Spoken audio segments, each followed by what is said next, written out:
Naima Hirsch Gelman, welcome back. This is part of the series of Tikkun Olam and Adam L'Chavero. And tonight's class is about Tzedek, Tirdof. And we're excited to learn with you. The class is recorded and will be sent out afterwards, but you should feel free to ask questions. And I'm going to now turn it over to you. Okay, great. I'm going to spotlight myself and then put my computer back into gallery view because I don't want to look at myself. So spotlight for everyone. I'm going to go back to gallery view. I don't want to have to look at my own face. It's a little freaky to do that. So thank you, Rabbi Sarah, for the introduction. And sorry to have missed last week, but COVID happened. But now I'm better, out of isolation and everything. So I'm excited to talk about Tzedek. And hopefully next week, I'll be able to teach a little bit about bringing Ahava into our communities, but that's a little bit of a teaser and it changed from what I was supposed to teach last week. But anyway, so Tzedek, I'm going to hold on, put in the chat my source sheet, and I'm also going to share my screen. And if you can peruse it whichever way you would like, and if you don't want as big a screen, you can always just like toggle it however much you want to show. So, sorry, I have too many tabs open.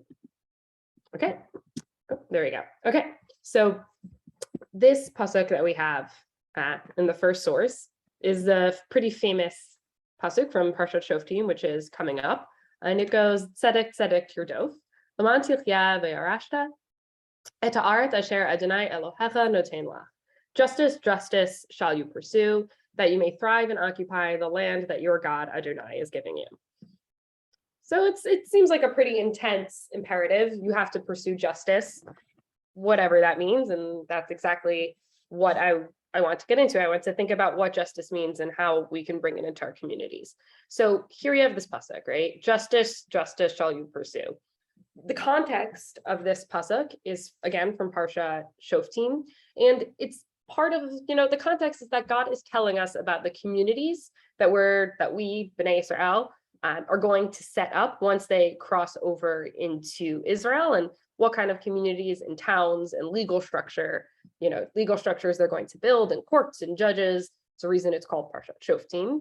Thinking about that, what kind of justice system do we want? We want a just one.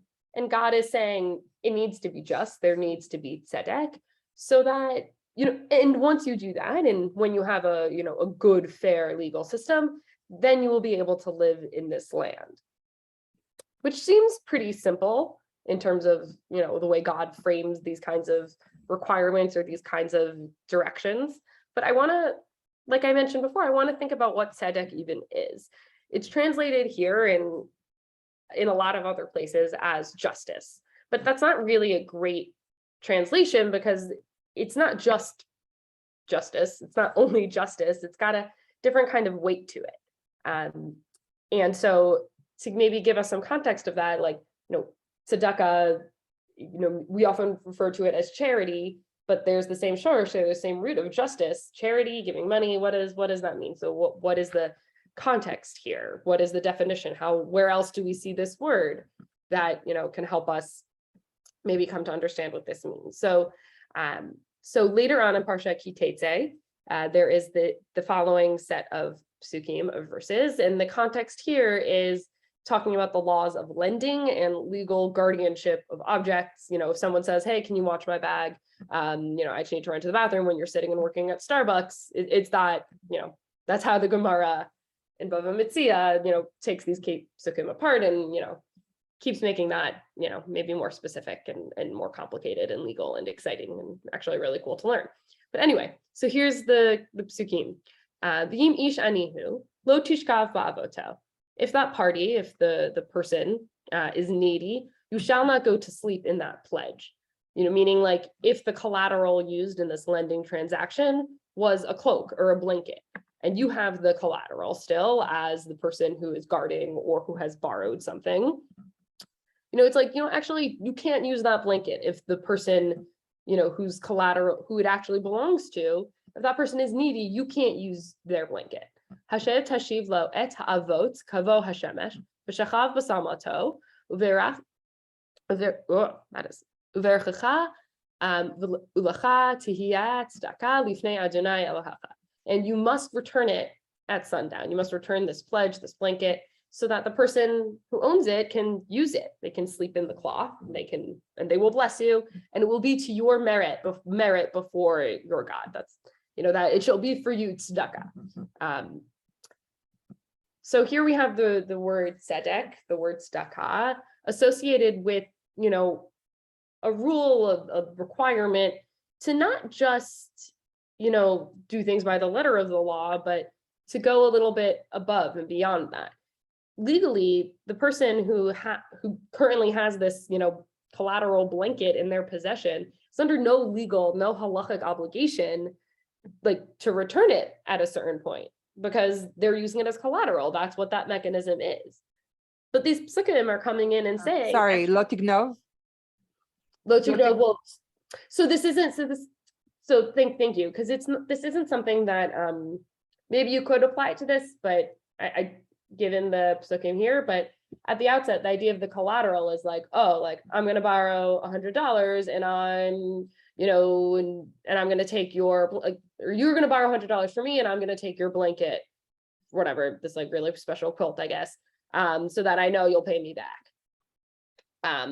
So if the person that you got the collateral from, or whoever, there's like all these different things, but the idea is that it's a collateral. The person hasn't, fulfilled the other end of it yet, but they're saying here, actually, you need to make sure to return it in a timely fashion so that the person who needs it can benefit from it. Does that answer the question more? Not so much, because it's an exchange and it's a verbal deal.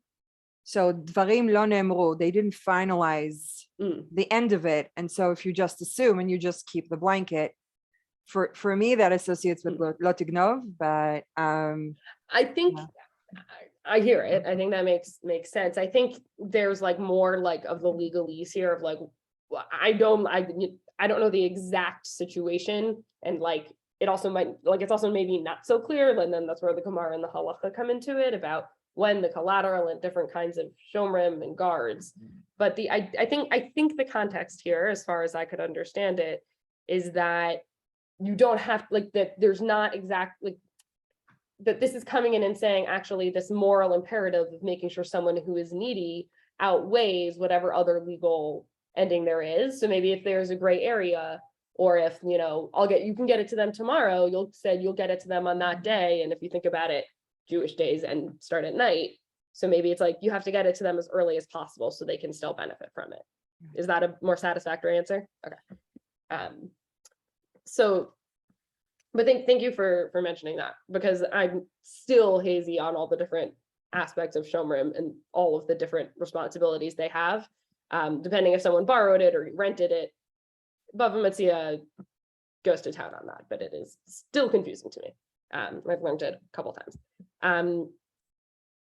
So going back, so here we have not just the requirement to behave, legally, right? Like make sure you pay the person back, make sure, you sign the contract appropriately or whatever. It's actually, here's another factor, is acting kindly, right? Or making sure that the person in need is able to be comfortable, is able to maybe not be in need of in this specific situation. So, and we have the word tzedakah here, tzedek. So, this is the kind of thing maybe that we're supposed to be, a rodeh for, that we're supposed to pursue, that we're supposed to chase. Actually, the Gemara in Bava Metzia says this, right? I said this outside and in Bava Metzia as well, that it's not just, right, a nice thing to act with tzedek, to act with righteousness, but it says the debtor's needs are cast upon him, because it is stated in connection, right, in terms of when you return the collateral, and it shall be righteousness to you, it shall be tzedakah, meaning that there's actually a chiyuv for the person lending to act with righteousness, to be, lifim mishurat hadin, go above and beyond the letter of the law. And this is, this is not my own connection here. I was, reading something by Rabbi Sachs, and where he connected these two psukim of Tzedek, Tirdof, in this, conversation in Devarim, and thinking about what is justice, and that it's about compassion and it's about taking care. So, Shem Amro, Rabbi Lord Jonathan Sachs. I made a note of it to mention him specifically, and I forgot, so I'm going back to do that. So we have this sense of justice being not just, I keep saying not just justice, but being not merely,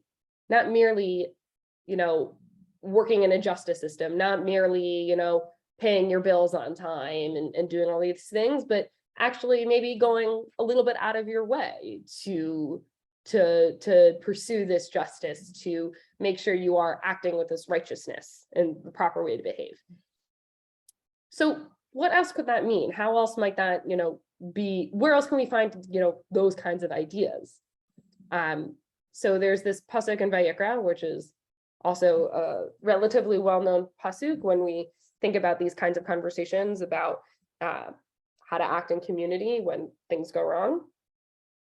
Excuse me. So lo telech rachil ba'amecha, lo ta'amod al dam re'echa ani Adonai. So do not deal basely. That's what the Sefaria translation says. Do not deal basely with the members of your people. Often the telech rachil is used to talk about rechilut or gossip, which is one of the categories when we talk about Lashon Hara. And then this second half of this first clause, do not profit by the blood of your fellow Israelite. Another translation is also do not stand idly by, right? Lo ta'amod al, don't stand upon. And then at the end, the last clause, ani Adonai, and I am God, saying this is a godly imperative, right? Don't, interact in a bad way. Don't spread rumors. Don't go out of your way to spread, icky information about people. And don't stand idly by. Don't benefit from it, the blood of but don't stand idly by. Well, there's blood of your people. It's not so clear. It's a weird, these phrases are not, necessarily easily translatable. I'm grateful that, I'm not like Rashi. I don't have to learn, without, like, how did Rashi learn without Rashi? Anyway, but these are big ideas. What do you think it means to not stand by the blood of your Israelite, your fellow, your peer? What could that mean? What is that like? In like plain English, how would you paraphrase that?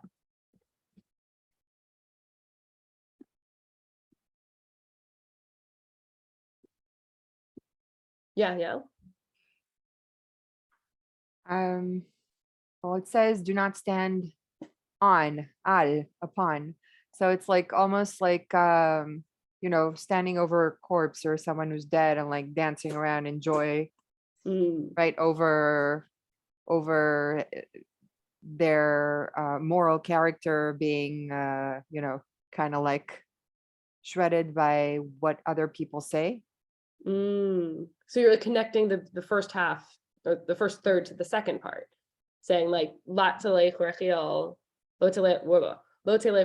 is connected to the lo ta'amod, that Right. The way in which that you stand by is by impugning someone's character. Right. And also ta'amod is to stand, right? It could also mean don't stand still and let this happen, and you're just standing there and doing nothing. Well, because that's not Hashem's way. That could be another way too. Yeah, I think both of those ways of reading it work perfectly well together. That you can't be the one to enable it, and you can't, even if you're not in a position to enable, this not great way of interacting. Like you also can't just stand there, right? Like that, maybe that idiom, or I don't know if that counts as an idiom. Can Maybe I ask that a way. question? What was the question? The question is it an action? You have to take action. Not only can't you stand idly by, but you must do something to aid this person.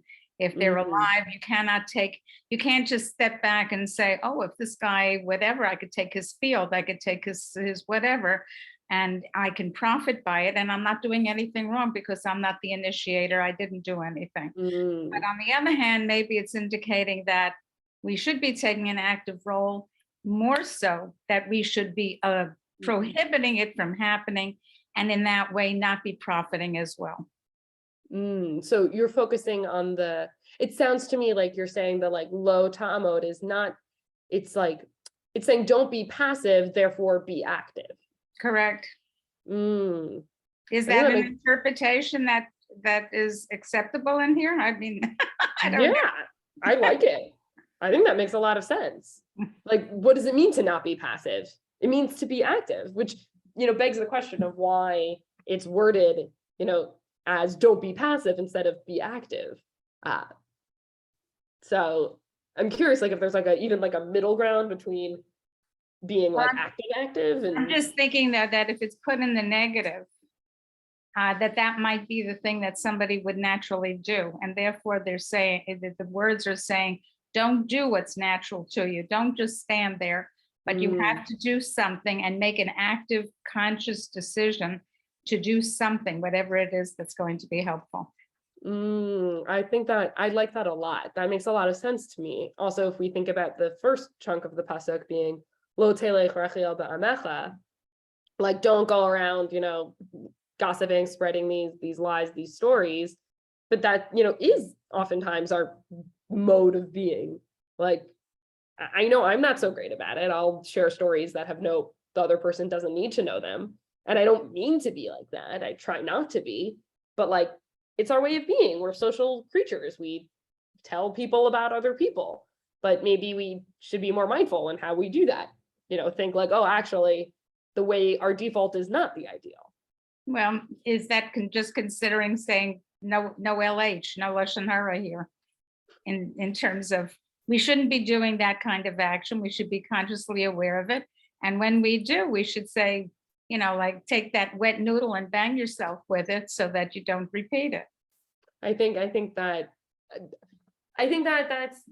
the idea. I think it's, that's what we're saying, right? About this is what you're doing, and maybe don't do that, right. Or maybe don't, default into that, right? We can think of like maybe, the way this is a little bit, like maybe the idea of like standing idly by, it's like just going in through your default, just like not, making choices either way, just the way you are a person, and doing things the way you've always done them, and not being mindful. And maybe that itself is a problem, is it just like, which is focusing more on the low ta'amod, but not as much on should be on the al dam reyecha. But so I wonder how the dam reyecha, we've been focusing on the low ta'amod. I wonder how the dam reyecha would play out.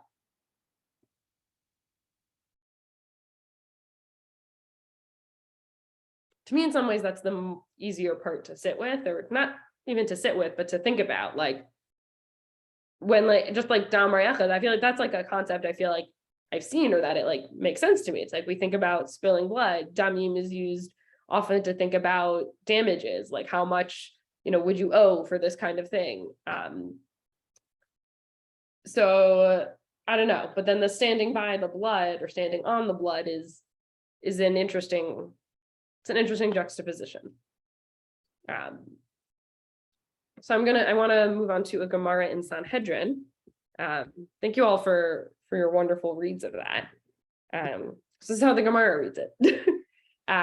So the Gemara, brings a breita, Tanu Rabbanan, Minayin l'rodef acher chavero lahargo, shenitin l'hatzilo b'nafsho.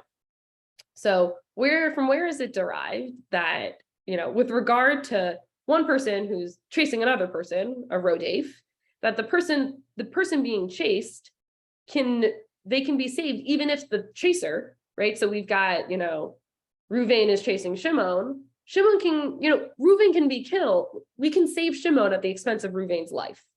And like, and that's apparently a law. And the Breita's like, where do we get that from? That we can, kill the person who is trying to do damage to someone else. So the Gemara goes on, right? Talmud Lomar, it says in a pasuk in Vayikra, Lo Talmud al dam reyecha. Oh, it's our pasuk, right? Don't stand idly by the blood of your fellow. So they're using this as the proof for this halacha.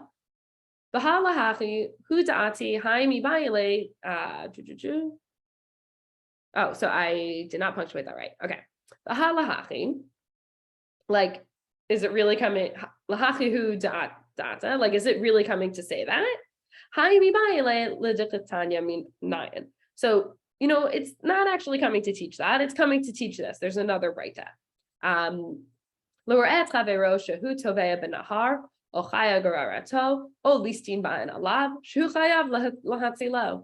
So this pasuk, the lo tamod al dam reyecha, is really meant to be as a proof for this other situation, where someone is drowning in a river, or a wild animal is dragging them away, or they're being attacked by bandits. You have to save them. Where do we learn that you have to save this person? Lo tamod al dam reyecha. And then the Gemara ends, Tamud lomar lo tamod al dam reyecha ein hachinami. So the Gemara says, yep, that's it. That's why it is this pasuk, is using the obligation to save someone whose life is in danger. Okay. Is there a difference here between these two cases in terms of, that's a leading question. I'm sorry. How the first situation we're talking about, there's a person involved, right? Reuben is chasing Shimon. In the second situation, there are wild animals, there's a river, there's a group of bandits, which is also people, but it seems that it's in the litany of more natural forces. So I'm going to consider it, the group of bandits as well as a natural force. So we seem to have a category of natural forces and a category of, maybe like there's some sort of like blood pact or something, not blood pact, like vengeance thing going on here, where Reuben's chasing Shimon. How, does that sound right to you? That like lo tamad al dam reyecha, save the person being chased, even if it's another person who you have to kill? Like, what do you make of that? It's weird because in the three situations that they describe, there's bodily harm can cause that person to die or to be gravely ill. Whereas if someone says lashon hara about someone else, they'll survive the gossip. We could say that. Mm-hmm. But we also say tov shem tov mishem tov. Like, once you got to be careful, because once you tarnish a person's name, sometimes you can't, even if it's wrong, like you can't change it back. So maybe they're trying to show how grave it could be, how bad something like this could be if you do it. Ooh, that's interesting. But that by bringing these bringing these like life and death and, these life and death situations to talk about lo tamad al dam reyecha, that, makes the first part of the pasuk just as weighty, right? Like gossiping has this life or death kind of valence to it. Well, can you say that words can kill? It kills a person's, it destroys their character, it destroys their livelihood, it destroys everything about them. And so in a sense, there is a saving that must be done for that person. No, I think that makes a lot of sense to me as well, as another way to put it, that it's not even that it has the same weight, but that it is the same thing. They're equating it. It's not like as if it is. It's like a simile or a metaphor. I think that is not like what I was thinking of when I was reading this. It's actually interesting. When I was first looking at this, I almost considered the lo telech rechil ba'amecha, like I considered that like ancillary. I wasn't, thinking about that in terms of this Gemara, but it's so there. Like it is there. I think it could be. I think it should be, perhaps, based on how you're reading it. So thank you for bringing that, extra layer to this Gemara. The thing that I was finding interesting about this Gemara before you brought in that is that we are obligated to both save someone, from a natural force where, there's only one person being hurt and you go and you save him, you have to save someone. And you're also obligated to save someone in this maybe more morally ambiguous case of you would have to kill another person in order to save the one in danger. But no matter what, if someone is in danger, you have to save them. That's the more important part. So that's where I was coming from with it. But I like your reads better, I have to say. But there's also a judgment that the person being chased, who is the pursuer, is in the wrong. Yes. And possibly because they're taking a forceful action that could cause a fatality. Yes. And yet, on the other hand, I could actually see circumstances in which that person could be in the right. Yes. The laws of Rodef and how this is carried out, or how we think about this, can be and often is a fraught topic and area of halacha. I am not going to focus on those aspects because I'm not equipped to have that conversation at this moment, and it's hard, like, to think about one person's life, another person's life, what is justified when you're chasing someone to kill them. It's a lot, it's weighty, it's not something I have enough expertise on in order to give like a summary of how we deal with that in the texts. But those are the big questions. And I think in some ways the fact that those big questions, is it justified? How could it be justified? Why? In what case? I think in some ways that question is in the background of this Gemara, because that all aside, right? You are obligated to save someone whose life is in danger. There's no qualifier right here saying, well, except maybe if he's being chased and it's justified. It's no, you are allowed to save him. You should save him. But even in the Torah, we have Arei Miklat, yes, which shelter cities, which are for this kind of case scenario, which shows you that our Judaism is it's an active thought of saying, here's something that we could actively do and show that maybe by example, what I'm saying? So something had been done in that case scenario. And when someone was chased, they were able to go there. Right. But there's all these other mechanisms. Right. So maybe the pasuk's just leaving it open to interpretation of what you should do depending on the situation. Right. I think that I was thinking about, Arei Miklat also, the cities of refuge for someone who accidentally kills another person, because you're allowed to get revenge in some situations. Again, another area of halacha that I am not an expert on, but do find fascinating.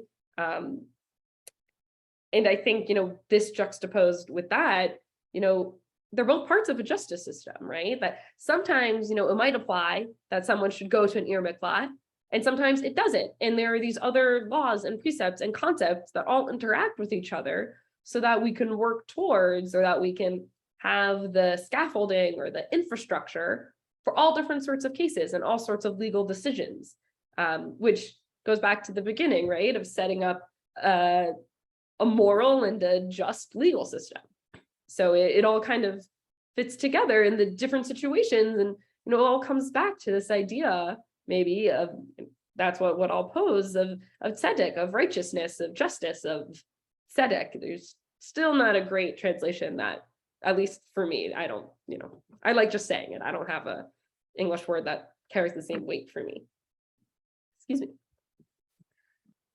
So thinking about all of that, I want to think about, like, how can we do this? How does this work? And there's this other Gemara, and then that's my last source. And I want to talk and pose some questions and see how we can fit all these together. So this last Gemara is from Masechet Shabbat. Rav Rabbi Chanina, Rabbi Yochanan, Rav Chaviva Matnu. So Rav and Rabbi Chanina and Rabbi Yochanan and Rav Chaviva, they taught this following, statement, this following teaching. V'chulei d'seder moed, kol ki hai zuga chalofe Rabbi Yochanan u'mi'ayel Rabbi Yochanan. So throughout the order of moed, wherever, these Tanaim are mentioned, take out Rabbi Yochanan and add Rabbi Yonatan. Kol misha afshar limchlot, and that's, not as relevant to what we're going to say. But okay. Anyway, kol misha afshar limchlot la'anshei beito v'lo micha. Anyone who has the ability to protest, the sinful conduct of his household, right? La'anshei beito v'lo micha, and he didn't protest it. Nitpas al anshe beito, right? he himself is apprehended for these sins of the members of his household. So he has the ability to stop people, to object, in his family, like, oh no, you shouldn't do that. We don't do that. That's not how we act. If he has the ability to do that and he doesn't, then he's included in their punishment, basically. It's just as bad. And so that's an individual family unit. And then the Gemara takes it further. If he has the same, I'm choosing he because that's the default of the Gemara. In Hebrew and Aramaic are gendered languages. It's something I'm working on to not default to he. Just wanted to mention that as I flag it, as I flagged it in my own speech. So I wanted to flag it out loud. So anybody who has the ability to pause the sinful conduct of their town, the people of their city, nitpas al anshe iro. This person is punished with the rest of their city. B'chol ha'olam kulo.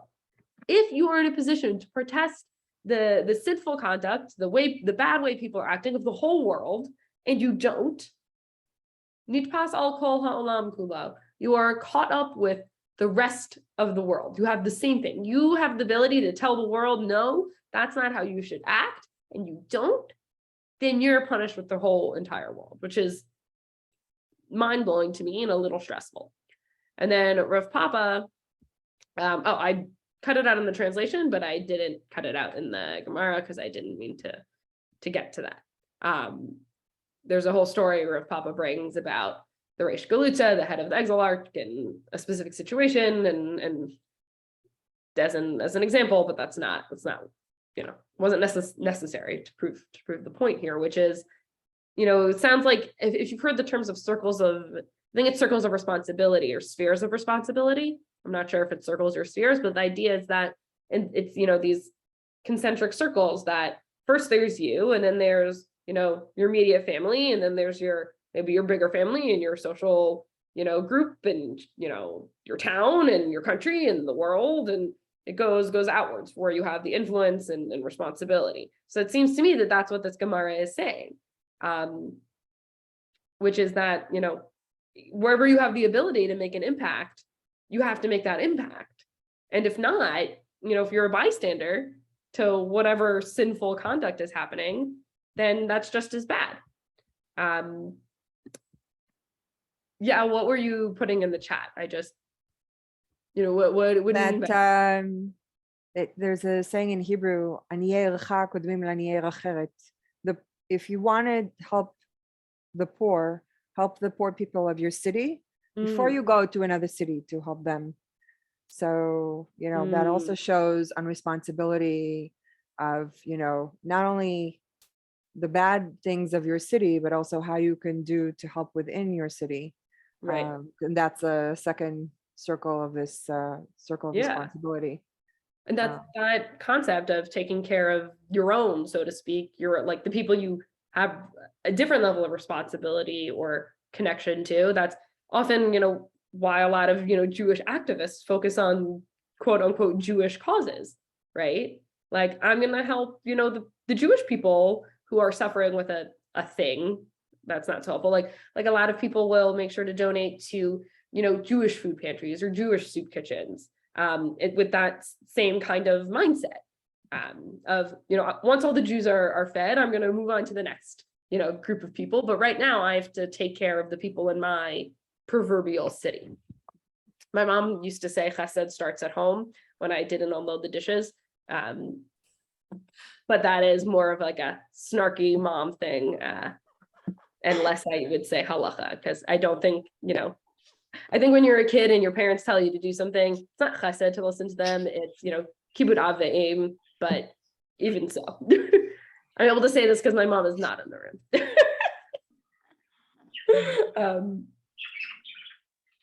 So I wanna we've got some time still. I think it's only 7:39. So I have my thoughts about this ending Gemara and how it relates to the idea of Tzedek, and Rechilud and not standing by. But I want to hear from you first, like what you're taking away at this moment. I'm going to stop the share. And if, we need to open it back up, we can, but I want to see people. Or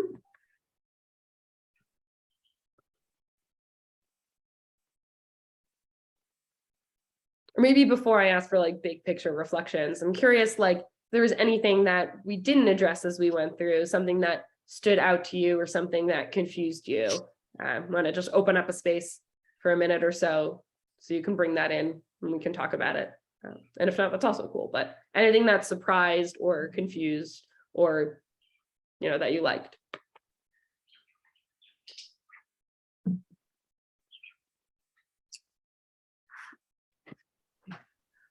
I think there's kind of like an amorphic line between two kind of interpretations of tzedakah, which is the actual peulah of giving something to someone who needs it. And also the other side here, which is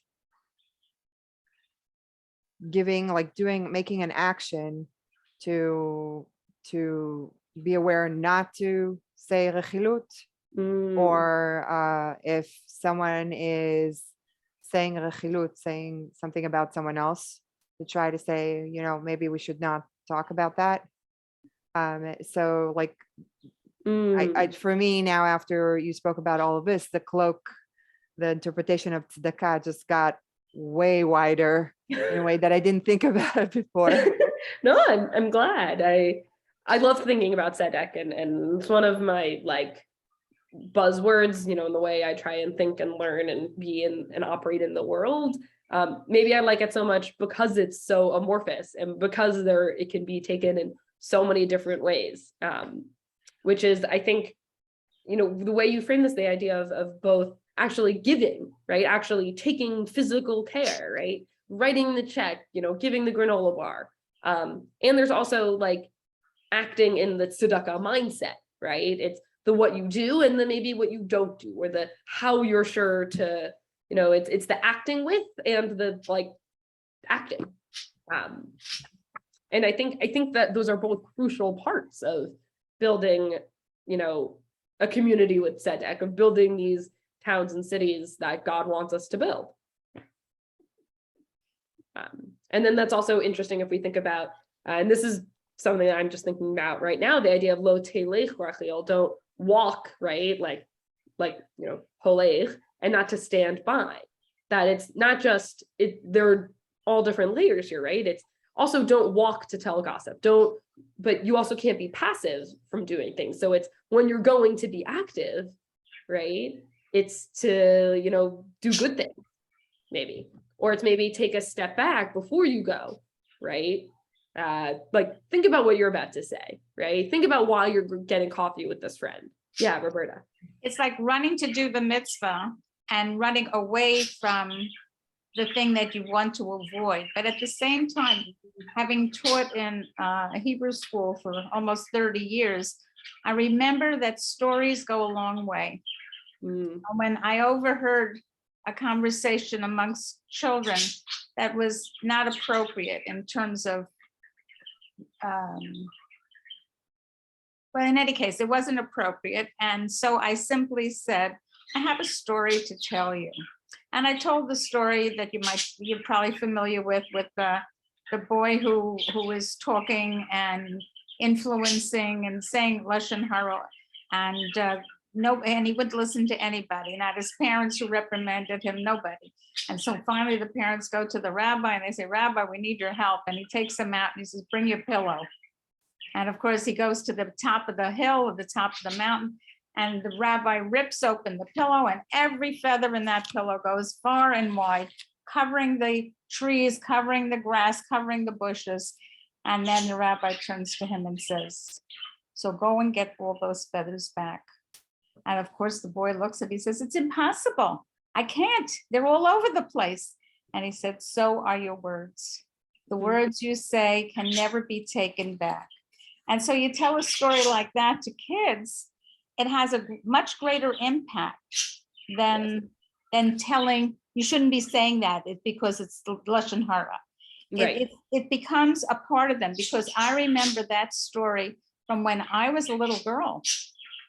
And I think if somebody had said to me, oh, just don't talk, I don't think it would have had much of an impact at that age.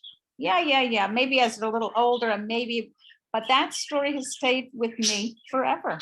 Yeah. And I say stories, songs, whatever kind of influence, the gentleness of the story and how it's approaching the person, be it the child or the adult, who needs that kind of story to change behavior is most telling, I think.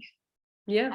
I was thinking of that story even before. I think it was you were saying that spreading gossip and doing richilut, it can be harmful. It can, kill people. It can kill people's reputation and the way they are in the world. And I was actually thinking of just that story, and also the version of the tube of toothpaste, which is the same idea. It's like, oh no, put the toothpaste back in the tube, which I think is a much grosser, it's a much grosser, kind of context or image. But you're right. The idea of stories, metaphors saying what, we can't always convey in literal terms. That's, part of why I feel like the Torah often talks in images.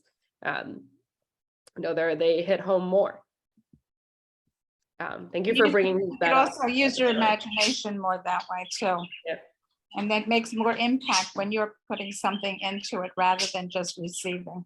Right. And I think that definitely helps more when we need to, to low ta'a mode, right? When we need to pause and we need to pause from doing the bad thing, I guess, we have to, it's easier for an image to flash into your head to be like, oh yeah, when I go to tell the story, it's like spreading the toothpaste or the feathers everywhere. I want to not do that.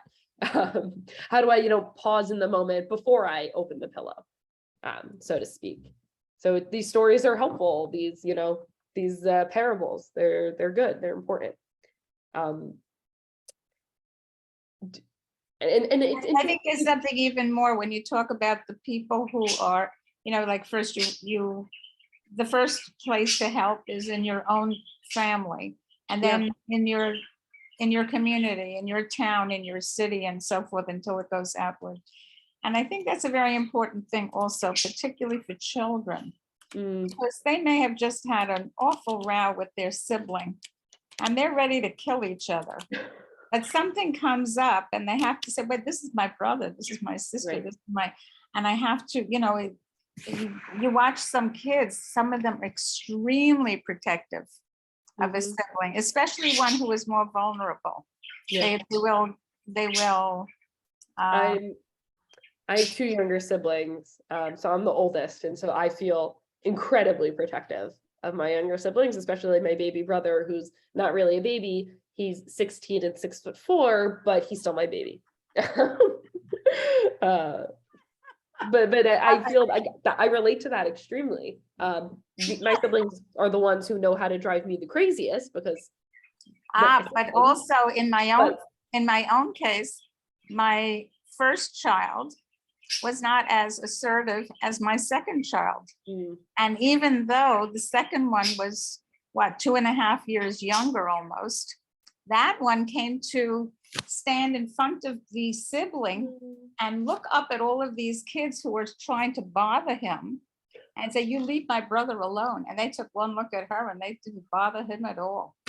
There are a bunch of people in my life who I've seen that dynamic for the younger one, like worshiping the older one, right? Or at least sometimes, and then like making sure that they're taken care of. And I think no matter what, I think these things are true. And I think, that's why maybe we use the language achacha a lot, or re'acha is like your friend, but, thinking about the word achacha and how it's used to mean peer, it's like, we have to bring this, same responsibility we feel towards our siblings to our peers, people in community with us. The world.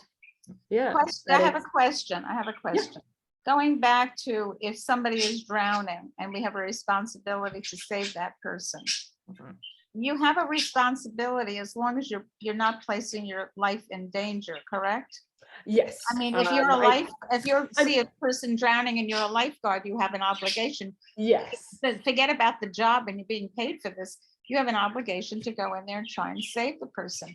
But if you're a I'm pretty passerby sure- who doesn't even know how to swim, yeah, you could throw something to the person, but you can't do anything more than that. So what, is there something further that they're obligated to do? That is a great question. I think you are, I think this is one of those situations, if I'm remembering correctly, and I may not be, I think this may be one of those situations where it depends on the kind of danger.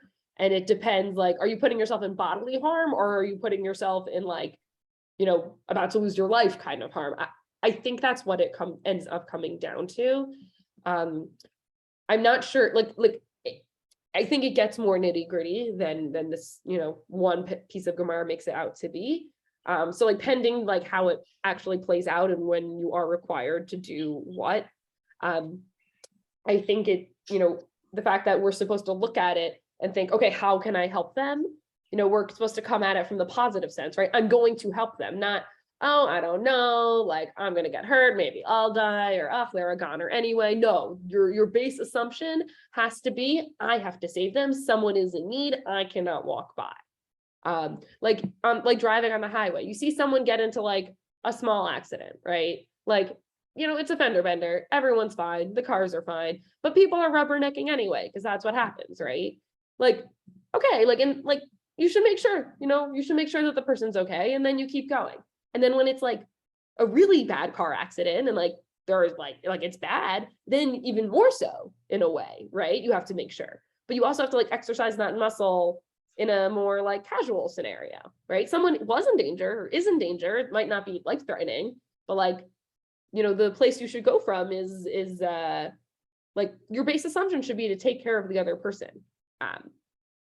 I'm not sure if a highway example like plays out in reality the same way. I think that I would call 911 faster for them. Right, exactly. What am I going to do? I'm not a doctor. I'm not an EMT. I'm not anything.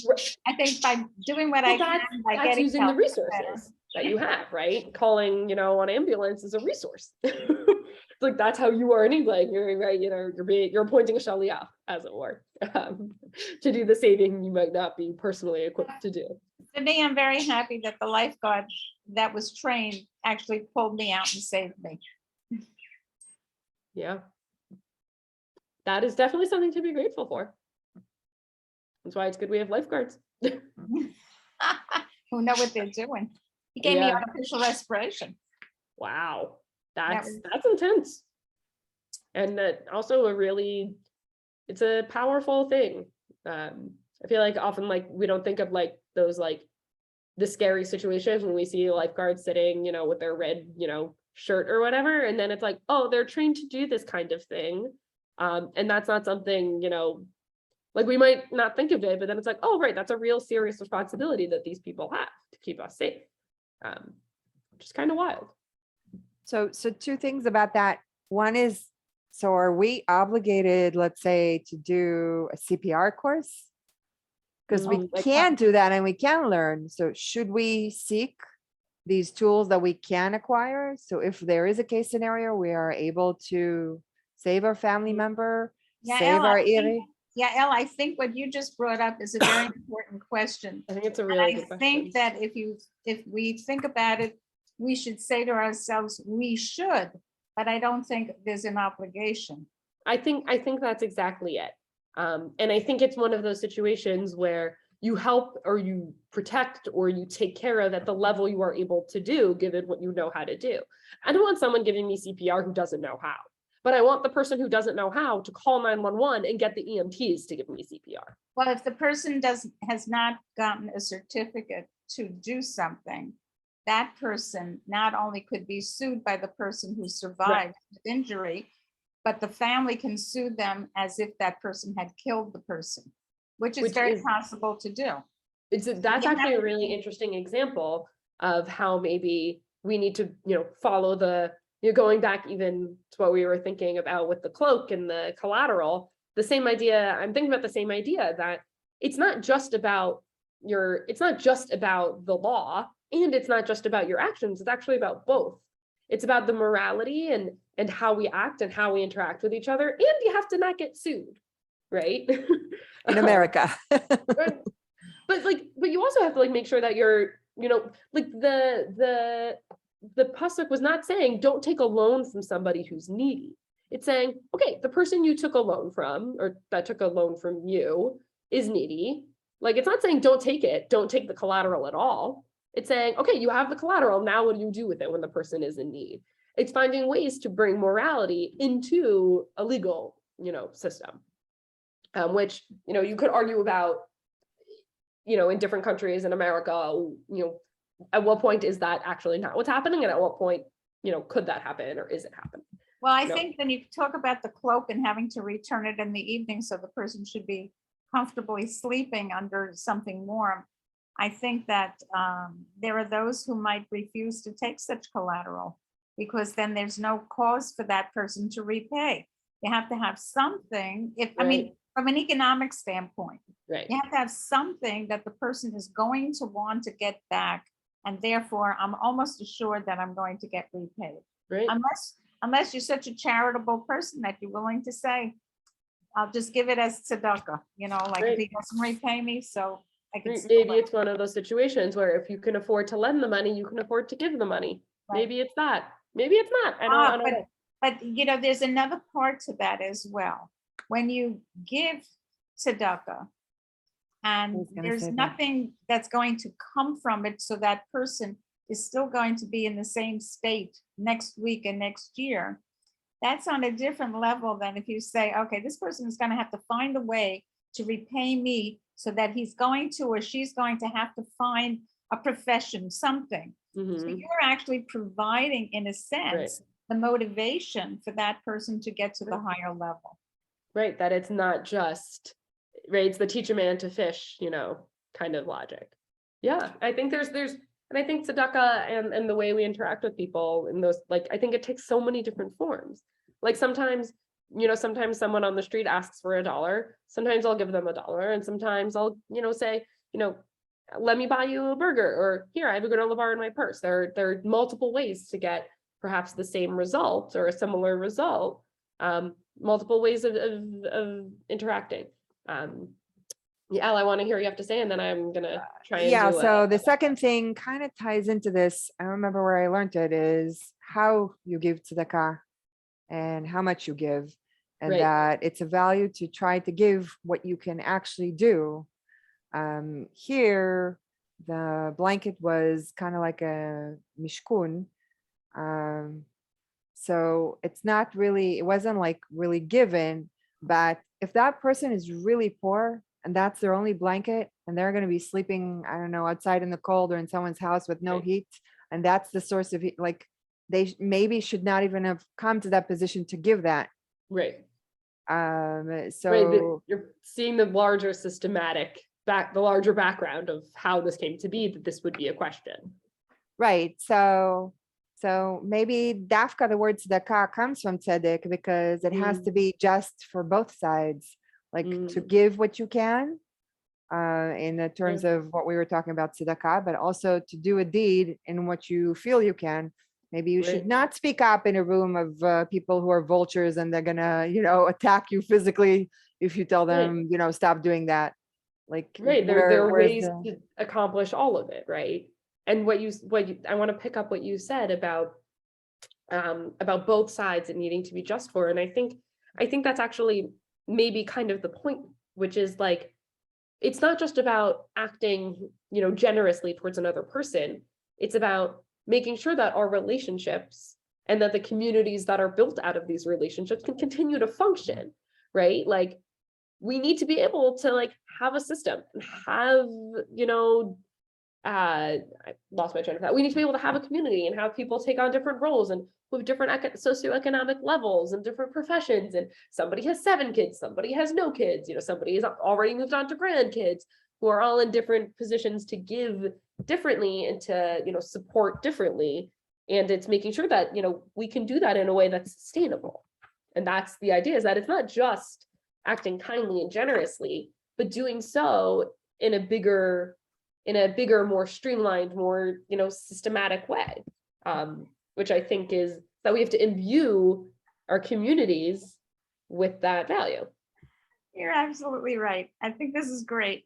because all of a sudden other things come to mind. Many, many years ago, a relative of mine came to me and said, a particular relative, another relative is in need. I mean, it was obviously where they needed financial assistance. And so this person said, I want to give, and I'm going to give such and such amount because that's what they really need right now. And I want to do it anonymously. So why is he telling me, right? So he's telling me because he has a question and he doesn't want to go to the rabbi because he doesn't even want to know, the rabbi should know that. He doesn't want the rabbi to know he's giving in this case. It doesn't matter. But the question was, these are religious people he's giving to. Are they going to take 10% of what he gives them and give it to tzedakah? And should he therefore put that 10% into the equation and make it that much more so that when they give that tzedakah, then they'll get exactly really what it was intending. I'm getting chills. That's beautiful.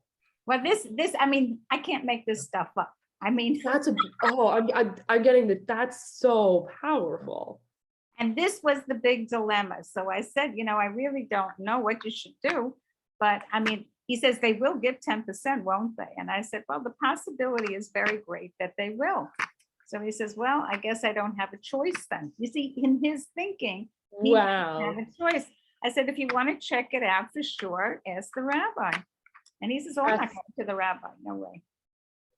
So that's a beautiful, that I think is like such a paradigmatic example of that, of, go first, like going Lefi Misharat Hadin, like above and beyond the letter of the law, and actually like enabling somebody to do a mitzvah and help even more people, even when they are in need of help, like ensuring that there's so many layers to that.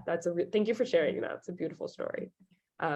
Maybe just because of this story, that's why it's so open to interpretation, because the Torah wants us to seek within ourselves and see what we really can do. To meet the moment and meet the needs. Yeah. So this is all such amazing food for thought, and is bringing in connections and ways of thinking about these texts and these ideas that I had not thought of. So thank you for bringing your Torah into the proverbial room. And then I want to offer maybe a conclusion or, a challenge or a question, which is that this last Gemara that we learned was talking about, sinful conduct, or sinful is the word that Steinsaltz added in there, but I'm going to consider it there. Like, it's not just like it's a pretty, harsh word, sinful. And, oftentimes, at least when I think of sins, I think of something between me and God, right? I'll think of, breaking Shabbos or breaking kashrut, or, all different sorts of, religious, or what feels more religious necessarily. Ritual maybe is the better word, ritualized, ways of being, but that doesn't have to be true, right? That in the context of these other sources we saw, it wasn't talking about offering korbanot, it wasn't talking about, keeping Shabbos, it was talking about how we interact with each other. So I want to maybe posit that maybe it's actually both, and maybe we can think of the idea of sinning as connecting the Bein Adam l'Chavero and the Bein Adam l'Makom in how we bring justice into our communities, especially post Tisha B'Av, right?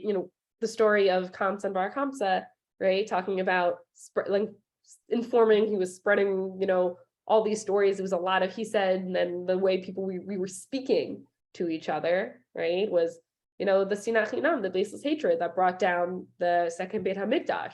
And here we have lo telech rachil, lo ta'amod al dam re'acha. We have this idea of tzedek, and maybe that can be a tikkun. Maybe that's how we can think about it as we move out of Tisha B'Av. That maybe that's one way. Like we think about how do we want to bring tzedek. Maybe it's how we interact with each other and try and bring God as well into our communities, into our interpersonal relationships. Thank you for learning with me. Thank you. Beautiful. Thank you. That was wonderful. And Yael, so good to see you after so long. I haven't been in shul since pre-COVID. And this is my only Shir Torah this year. My husband is there representing me every day. That's good. That's good. Okay. All right. Thank you for learning with me. Maybe I'll see you next Thank week. you. This Thank you, was Naima. wonderful. Made my day. I'm Thank glad you too. enjoyed. I enjoyed learning with you. It was really wonderful. Lovely. Thank you. Okay. Have a All right. good Have a evening. wonderful night.